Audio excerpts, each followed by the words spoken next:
নমস্কার, সবাই কেমন আছো? সকলকে জানাই মহালয়ার প্রীতি ও শুভেচ্ছা। ঘড়িতে এখন ভোর 4:30 বাজে। বাইরে একদম ঘুটঘুটে অন্ধকার, আর আমার ছেলে আর তার বাবা উঠে পড়েছে সকালবেলা বোম ফাটাবে বলে। এখন বোম নিয়ে শটিং চলছে, দেখতে থাকো। শুভ মহালয়া।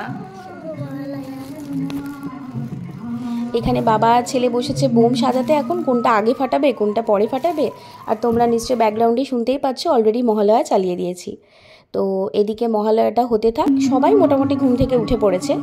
আর যার জন্য মেন ওঠা আর কি, এই যে তিনি রেডি হয়ে গেছেন এখন নিচে গিয়ে বোম ফাটাবে বলে। আমরা ছাদে গিয়েই ফাটাতাম বাজিগুলো, কিন্তু ছাদে আমাদের একটু কাজ হচ্ছে, যার জন্য বাড়ির নিচে যেতে হয়েছিল।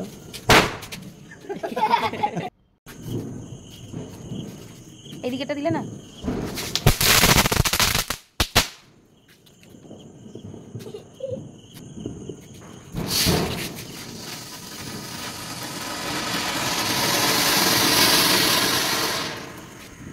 এটা এখানে দিও না, ওইদিকে দিও। এখানে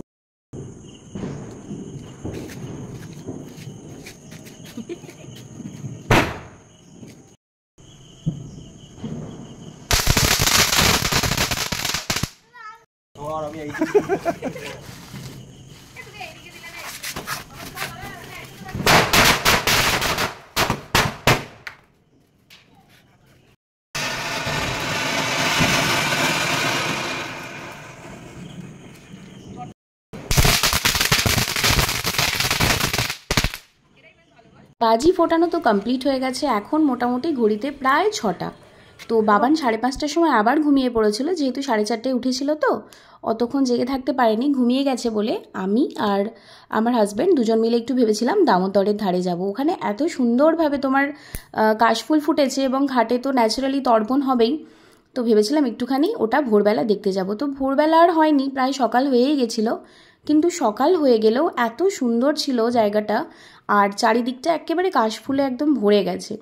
তো তোমরাও চলো আমাদের সাথে দেখবে। আর অনেক দিন পর সকালবেলা একসাথে দুজন মিলে বেরোলাম। আমাদের ইচ্ছে ছিল ছেলেটাকেও আমাদের সাথে নিয়ে যাব, কিন্তু প্রথম কথা হচ্ছে এখনকার ওয়েদার ভীষণ খারাপ, আর তারপর সামনেই পুজো আসছে। বাই চান্স যদি এই সকালবেলায় ঠান্ডা লেগে যায় তাহলে আবার ওর শরীরটা খারাপ হয়ে যাবে, যার জন্য আমরা দুজনেই গিয়েছিলাম।